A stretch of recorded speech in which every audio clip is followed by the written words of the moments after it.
This is John Kohler with GrowingYourGreens.com. I have another exciting episode for you today. We're here in historic area of Santa Rosa, California. We're here for a very important reason. I want to show you guys an excellent example of growing food in your front yard. Now, there's many houses here, and most of them actually are not growing food, and many of them actually look well manicured like this one here.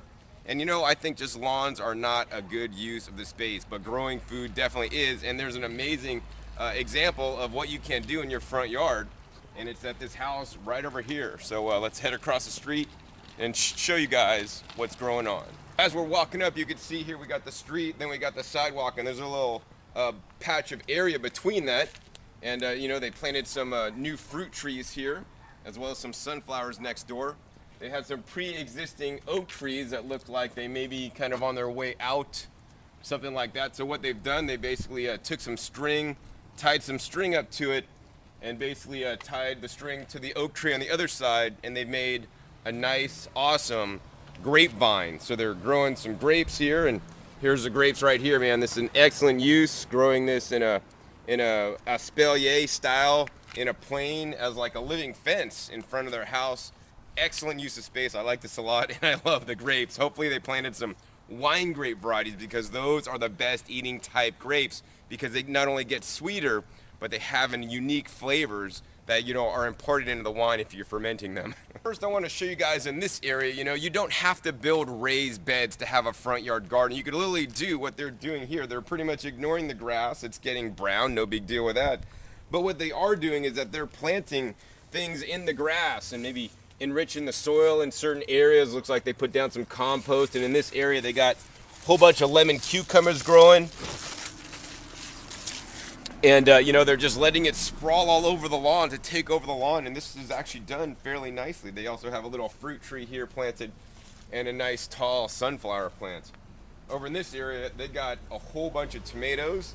They're using some basically some inexpensive, these are like about $1 or $2 at the Home Depot, some pieces of 1x2, construction grade 1x2, into like a teepee style to make trellising for their tomatoes that are pushing 6 feet tall now. And looks really good. Here's another really good example. You can kind of see the kind of system they're using. They're just using these 1x2s, like a little teepee tied up, and they're tying their tomatoes right up to it. Here's an excellent use of space right here. Once again, more grapevines growing vertically that they're trellising. And then even in the bottom of the container of the grapes, here they got 3 heads of lettuce growing as well. I like that a lot. So even if you have a small amount of space, like a little pot, you could grow a lot of stuff. Just grow it vertically. So they're using vertical and also just letting things sprawl out if they don't want to develop the area.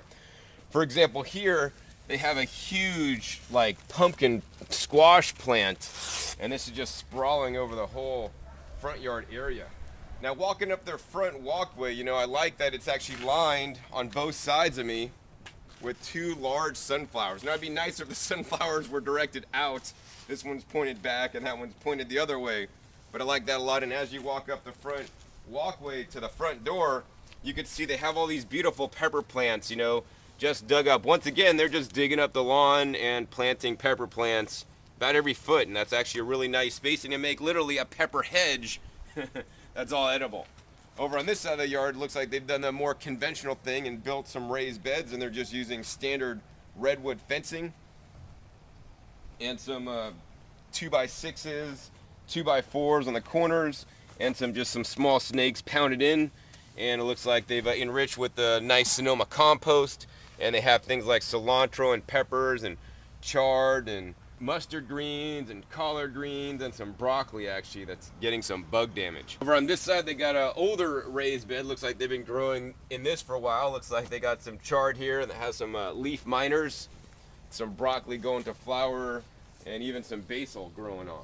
Finally, in this section, they just have another area with no raised bed, and they just basically dug up the lawn and probably enriched with some compost and other nutrients for the soil to make it fertile, and planted some stuff. The message today is that, you know, you could literally grow food on a shoestring. You don't need a lot of money to build a big raised bed system like I did in my yard that looks all neat and tidy.